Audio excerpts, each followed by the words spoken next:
Bienvenue dans le podcast Le Test Honnête. Rejoignez Sophie et Chloé qui passent en revue toutes sortes d'articles de cuisine courants. Elles analysent les avis des clients et partagent leurs impressions sur ce que disent les acheteurs réels afin de vous aider à prendre des décisions d'achat éclairées. Aujourd'hui, on se penche sur une friteuse, la Tefal Filtra Pro FR 51 60 70. Une semi-professionnelle apparemment. C'est ça, on va regarder ça de plus près. Notre source, c'est la page produit d'Amazon.fr. On a les specs techniques, le discours de Tefal et surtout, pas mal d'avis clients. Oui, presque 900 avis, ça commence à faire une bonne base. Exactement. L'idée, c'est de voir si tout ça colle, si les promesses tiennent la route face à l'expérience réelle des utilisateurs. Allez, on décortique ça. Alors, pour commencer, les caractéristiques affichées. Capacité de 4 litres d'huile.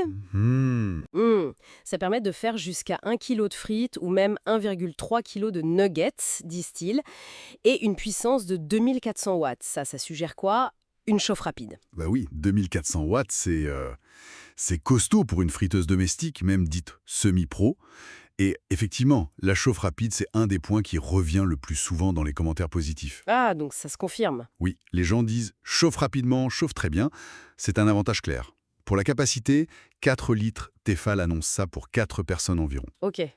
J'ai vu un commentaire qui parlait d'1,2 kg de frites pour 3 bons mangeurs. Donc, ça semble cohérent. Le côté semi-pro, ça vient sans doute de là. Puissance et capacité un peu au-dessus de la moyenne. D'accord. Mais le gros argument de Tefal, si je comprends bien, c'est surtout ce système de filtration d'huile, breveté même. Exactement, c'est la fonctionnalité mise en avant. Un tamis filtrant qui est censé retirer tous les résidus après chaque cuisson. Et ça, les utilisateurs, ils en pensent quoi? C'est vraiment pratique? Visiblement oui. On lit des trucs comme « parfait le filtre pour purger l'huile » ou « très pratique ». L'intérêt, c'est d'avoir une huile plus propre, qui dure plus longtemps. Moins d'odeur aussi, peut-être? Potentiellement, oui. Et puis, ça évite de mélanger les saveurs si on fait frire différentes choses.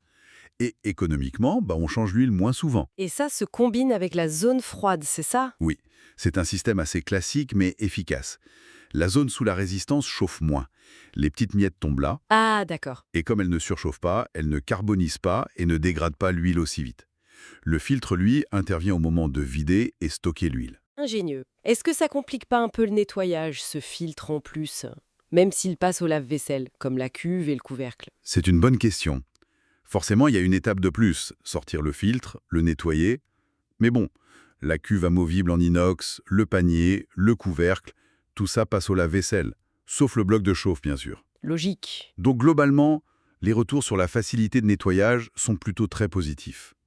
Le bénéfice de l'huile propre semble compenser le petit effort supplémentaire pour beaucoup. Si on regarde la satisfaction générale, la note est quand même très bonne, hein? 4,5 sur 5. Oui, sur presque 900 avis, c'est solide. Et la qualité de cuisson revient beaucoup. Excellente qualité, meilleure frite possible. Il y a même un commentaire qui m'a fait sourire. Quelqu'un qui dit faire ses frites à la vraie graisse de bœuf dedans pour un résultat comme dans le Nord. Ah oui, ça montre que la friteuse gère bien différentes matières grasses et qu'elle permet d'atteindre une cuisson de qualité. Les autres points positifs qui ressortent souvent, c'est la facilité d'utilisation générale, simple, pratique, et la qualité perçue de l'appareil. Bon produit, produit de bonne qualité. Mhm. Et il y a aussi cet engagement de réparabilité de 15 ans. C'est pas anodin. C'est vrai, ça peut rassurer sur la durée de vie. Exactement. Un argument de confiance envers la marque. Mais alors, tout n'est pas parfait. Il doit bien y avoir des critiques, non? Bien sûr. Le point qui revient le plus, c'est le minuteur. Il est externe, à part. Oui. Et alors? Le problème, c'est qu'il fonctionne avec une pile, Ah ouais. qui n'est pas remplaçable. Ah ouais. Donc, quand la pile est morte? Bon, le minuteur est HS. Fini. Ça agace pas mal de monde, c'est sûr. Même si ça n'empêche pas la friteuse de fonctionner, hein. C'est un peu dommage comme conception. D'autres points faibles? Oui, la poignée du panier. Elle n'est pas rétractable. Donc ça prend plus de place pour le rangement. Voilà. C'est moins pratique à caser dans un placard. Il y a aussi quelques remarques sur la notice des dessins plus ou moins compréhensibles. Et puis, comme souvent avec la vente en ligne, des soucis d'emballage ou de livraison parfois. Et des pannes? On trouve quelques cas isolés, oui. Une pièce cassée à la réception ou un appareil qui tombe en panne très vite. Genre, elle a fonctionné 3 minutes. Ouch. Mais vu la note globale très positive, ça semble rester marginal. Ça souligne juste l'importance de vérifier l'état à la livraison et de connaître la politique de retour, qui est d'ailleurs gratuite sur Amazon pour ce produit. D'accord. Donc, si on résume tout ça, qu'est-ce qu'on retient de cette Tefal Filtra Pro?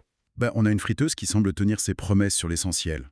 Elle chauffe vite, elle cuit bien les frites notamment, et son système de filtration d'huile est vraiment apprécié. C'est un vrai plus pour l'entretien et la durée de vie de l'huile. Et le nettoyage, globalement, facile aussi. Oui.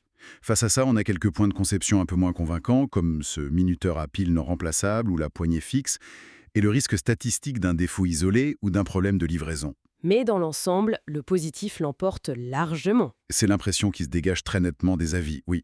Les fonctions clés sont réussies et appréciées. Alors, pour finir, une petite question pour réfléchir.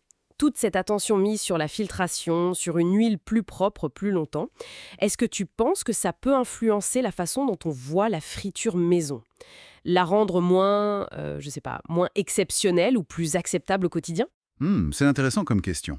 Surtout face aux modèles plus basiques, ou même face à la tendance des friteuses à air chaud qui, elles, jouent carrément sur la réduction de matière grasse. Est-ce que cette Tefal propose une sorte de voie médiane, la vraie friture, mais en version plus propre, plus maîtrisée? C'est possible.